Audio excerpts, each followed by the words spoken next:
Ce module, le Cosmos 482, une capsule de haute technologie, avait été conçu pour résister aux chaleurs les plus extrêmes d'une autre planète. Mais un incident est survenu. Il n'a jamais quitté l'orbite terrestre. Durant plus d'un demi-siècle, il a tourné en silence autour de la planète, complètement oublié, jusqu'à aujourd'hui. En mai 2025, la gravité a fini par l'attirer vers la Terre. Le voici de retour, conçu pour endurer la rentrée atmosphérique, mais si imprévisible qu'il pourrait s'écraser n'importe où.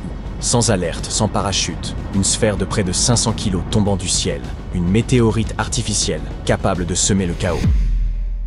En 1972, cette sphère à l'allure étrange fut lancée pour une mission à destination de Vénus. Imaginez Vénus comme la jumelle maléfique de la Terre, semblable en taille, mais la ressemblance s'arrête là. C'est la planète la plus brûlante du système solaire, avec des températures pouvant atteindre les 460 degrés, assez pour faire fondre le plomb. Sa pression atmosphérique est environ 93 fois supérieure à celle de la Terre, ce qui reviendrait à se retrouver à plus de 900 mètres sous la mer, écrasé comme dans un compacteur d'ordures. Et son atmosphère, composée de dioxyde de carbone, est parcourue de nuages déversant littéralement de l'acide sulfurique. Une véritable fournaise infernale. Pourtant, Cosmos 482 était censé y parvenir et s'y poser. Mais pas pour bien longtemps. Il s'agissait d'une mission de reconnaissance vouée à l'autodestruction. Le vaisseau était censé se poser et transmettre quelques données, pendant quelques instants tout au plus, sur une surface capable d'écraser, brûler et désagréger presque tout ce qui la touche. Par quel miracle! Il disposait de boucliers thermiques pour traverser les flammes de l'atmosphère,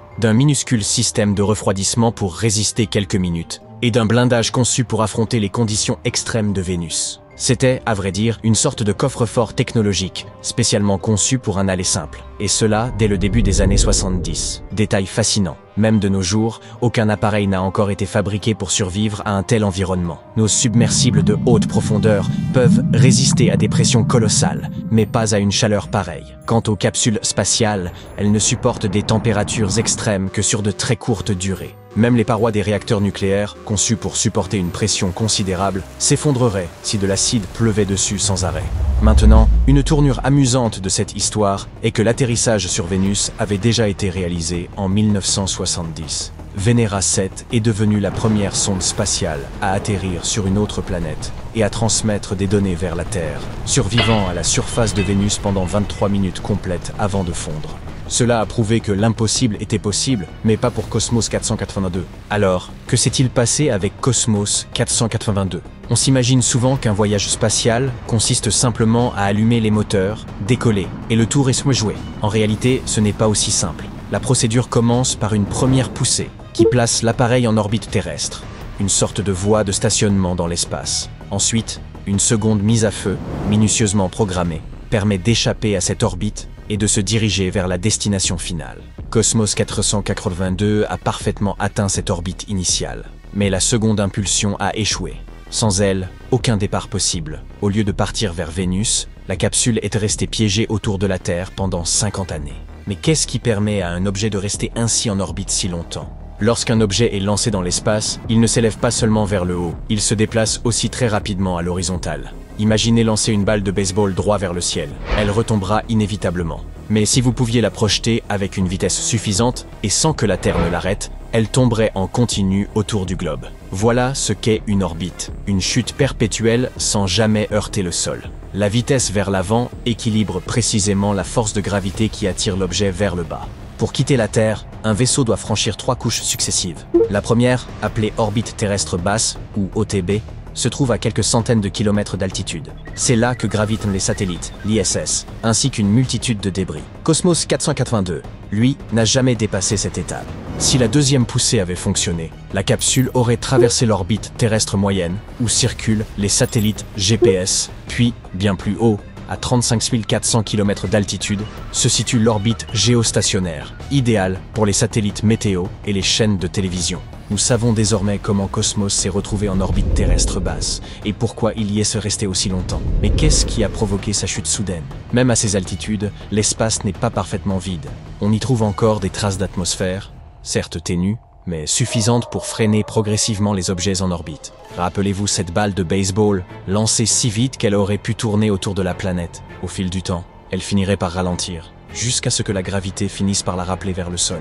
La Terre bénéficie d'une protection efficace grâce à son atmosphère. Lorsqu'un objet amorce sa chute vers notre planète, sa vitesse continue de croître, atteignant parfois plusieurs dizaines de milliers de km/h. À de telles vitesses, l'air oppose une résistance considérable. Cette résistance engendre des frottements, et ces frottements produisent une chaleur intense, très intense. La surface des objets en chute peut dépasser les 1650 degrés, ce qui les fait fondre, se désintégrer ou même se vaporiser entièrement avant d'atteindre le sol. C'est pourquoi les chercheurs ne s'inquiètent guère des petits débris spatiaux. De modestes fragments issus de satellites désuets, voire des outils égarés durant des sorties extravéhiculaires, retombent régulièrement. Ils se consument comme des étoiles filantes, sans que nous en ayons conscience. Une balle de baseball, bien entendu, se désintégrerait instantanément. Mais qu'en est-il d'une sphère massive, expressément conçue pour résister à l'atterrissage sur Vénus? Heureusement, ce scénario inquiétant n'a pas pris la tournure redoutée. Cosmos s'est abîmé dans l'océan Indien, à l'ouest de Jakarta, le 10 mai 2025. Les radars l'ont détecté, traçant sa course flamboyante dans le ciel, incandescent, se fragmentant, chauffant, mais suffisamment intact pour atteindre la surface. Ce qu'il fit, fort heureusement, loin de toute zone densément peuplée. Maintenant qu'il repose sous les flots, la question demeure. Le danger était-il véritablement sérieux? Aurait-il pu s'écraser dans un secteur urbain? Absolument. Si cette capsule d'environ 500 kg avait frappé une ville, elle aurait pu transpercer des toitures, broyer des véhicules, voire blesser grièvement quelqu'un. Et non, aucune sirène ni alerte n'aurait retenti. Cosmos 482 a été lancé dans les années 1970, bien avant l'avènement du GPS ou du suivi en temps réel. Il n'émettait aucun signal, ne disposait d'aucun véritable système de guidage. Les chercheurs ne pouvaient qu'estimer approximativement son point d'impact. S'il avait chuté sur une zone habitée, son apparition aurait eu tout d'un météore surgi de nulle part. L'épopée de Cosmos, avec un K, s'est conclue sans drame. Mais ce n'est pas le seul objet en orbite susceptible de retomber. Début 2025, on comptait environ 11 700 satellites encore actifs. Or, avec près de 14 900 satellites en orbite, plus de 3000 sont désormais hors service. Et les débris spatiaux ne cessent de s'accumuler. Les réseaux de surveillance suivent plus de 40 000 objets, d'une taille supérieure à celle d'une balle de tennis, tels que des fragments de fusées ou des restes de satellites. Les scientifiques estiment à plus d'1 million les fragments d'un peu plus d'1 centimètre et à plus de 100 millions ceux de plus petite taille encore en orbite. S'ils ne menacent pas directement la Terre, la majorité encombre l'orbite terrestre basse, où des collisions peuvent créer des nuages de débris, capables d'endommager satellites et stations spatiales. Un seul choc peut déclencher une réaction en chaîne, le syndrome de Kessler, où chaque impact génère de nouveaux débris, jusqu'à transformer l'orbite terrestre en un véritable capharnaüm. Vous vous souvenez du film Gravity? Eh bien, c'est un peu ça. Et oui, des objets bien plus imposants que Cosmos 482 finissent aussi par retomber. Ce n'était pas le premier.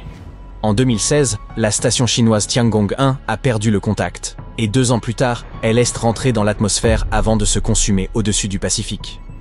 En 2001, la célèbre station Mir a été volontairement désorbitée. Et en 1991, la station Salyut 7 est retombée sans crier gare. Cette station de 40 tonnes s'est désintégrée en rentrant dans l'atmosphère, et les fragments ayant survécu sont retombés sur l'Argentine. Un autre exemple. En 1979, Skylab, première station américaine, est revenue sur Terre sans contrôle total. Des morceaux ont atterri en Australie occidentale. À l'époque, certains journaux offraient même des récompenses à quiconque en retrouvait un débris. Ce genre d'incident n'est pas nouveau. Cosmos n'a été qu'un rappel de plus. Mais la NASA et d'autres agences ont bien conscience du danger. Les engins modernes conçus pour revenir possèdent des parachutes, boucliers thermiques et systèmes de sécurité. Mais les satellites hors service et les anciens débris, ils restent là-haut là-haut.